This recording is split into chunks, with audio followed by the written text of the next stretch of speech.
在著名导演小岛秀夫的《死亡搁浅》发布近6年后，我们终于在美丽的海滩上玩到了期待已久的续作《死亡搁浅2》。虽然我们所玩的并不是游戏的最终版本，可玩部分展示了你对最终产品所期待的密度和完整性。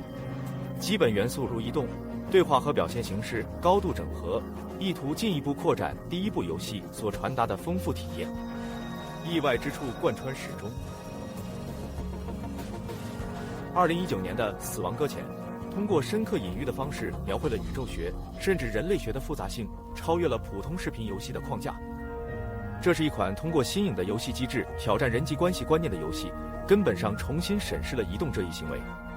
对我来说，《死亡搁浅》是一部不可否认的杰作，传达了一种粘稠的概念流。现在我已经玩了续作超过30小时，开始意识到这可能只是个开始。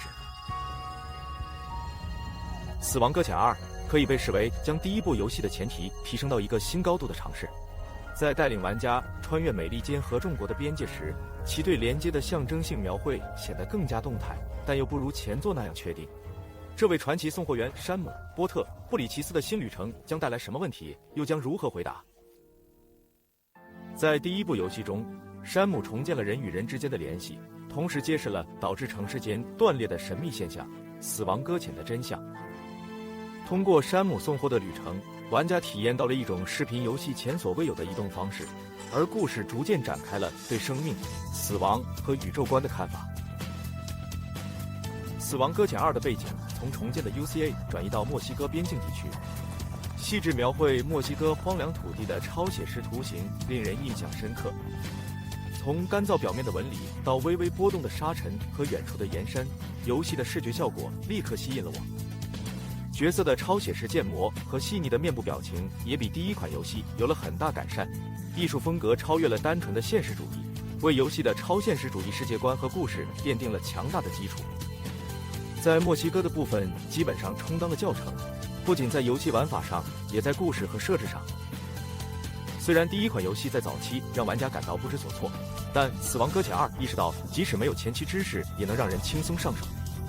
游戏还提供了小说风格的回顾模式，以及一个名为 Corpus 的丰富词汇功能，充分考虑了那些没有玩过第一款游戏或觉得太复杂的玩家。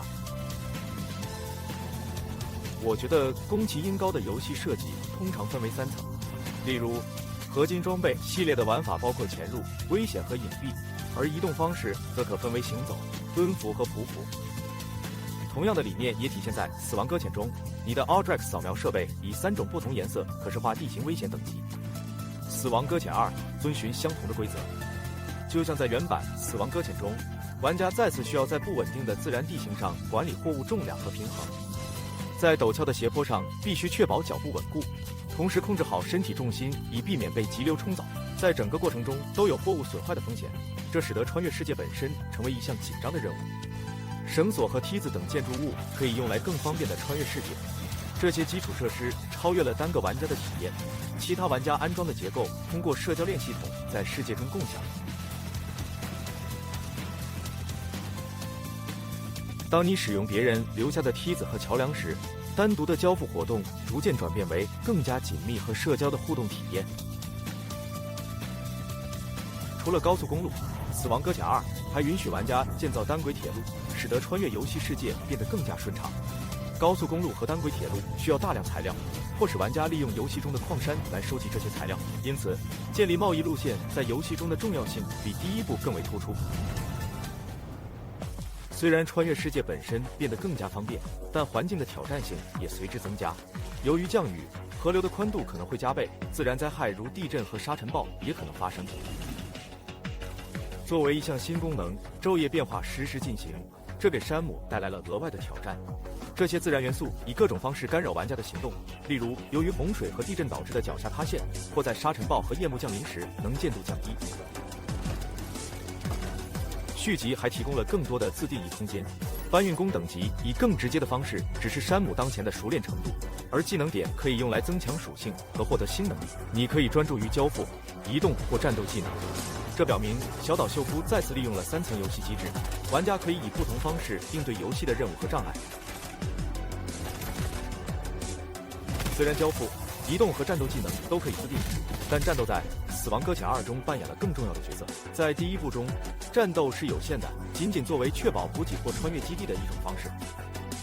导演剪辑版已经增加了潜入任务到罗兹基地，但摧毁2个建筑物则增加了更丰富的阶段和系统化的开放世界战斗，似乎是对这一点的延伸。新的敌对人类势力如强盗和生存主义者出现，他们的基地设计为简单的3维结构。由于毁灭现象而出现的 BTS 或生物也有了新类型。更大的 BTS 具有更强的攻击力，使战斗比第1款游戏更具挑战性。战斗也变得更加战术化，通过投掷一个叫做娃娃人的说话玩偶，你可以从上方观察基地内部，掌握敌人的位置和移动路线。近战重要性有增，但远程隐蔽攻击愈加重要。使用狙击步枪进行精准射击，以及利用突击步枪和榴弹发射器，为玩家提供了多种新选择。甚至可以放下萨姆的背包，使它与装备完全分离，从而实现更灵活和自由的移动。重量管理直接影响机动性，极大增强了战术灵活性。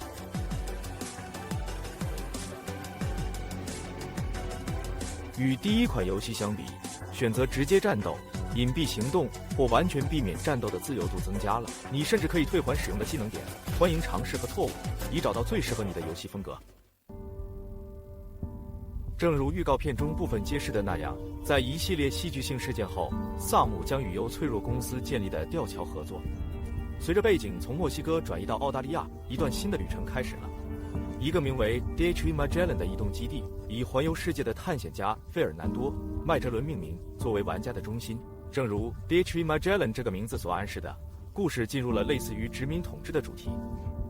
此外，一个名为 APEC 的私人政治组织的崛起与合金装备4中描绘的 PMC 有相似之处。由于我尚未看到故事的结局，现在推测这些动机在完整游戏中如何实现还为时尚早。在死亡搁浅中，人们被孤立，只有搬运工穿越危险的外部世界。许多人指出，这似乎预见了新冠疫情。在死亡搁浅2中， APEC 似乎与美国近期的运动产生了共鸣。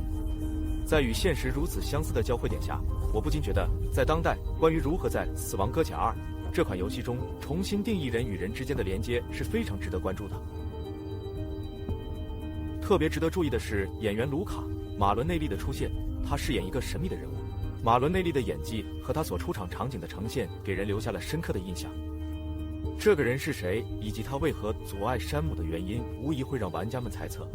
马伦内利和他的角色同样吸引人，正如第1部游戏中的麦兹·米克尔森的克里夫。在我与游戏共度的30小时中，我担心的一个问题是，预告片中包含的内容深入涉及主线故事，以至于我对游戏中的许多事件已有所了解。我已经对这些内容有些了解，难道预告片中透露的内容太多了吗？还是在《死亡搁浅2》的完整画面揭晓时，玩家会有一个大惊喜？我们只能热切期待游戏在6月26日的发布。关注 IGA 以获取《死亡搁浅2》及其他游戏的最新信息。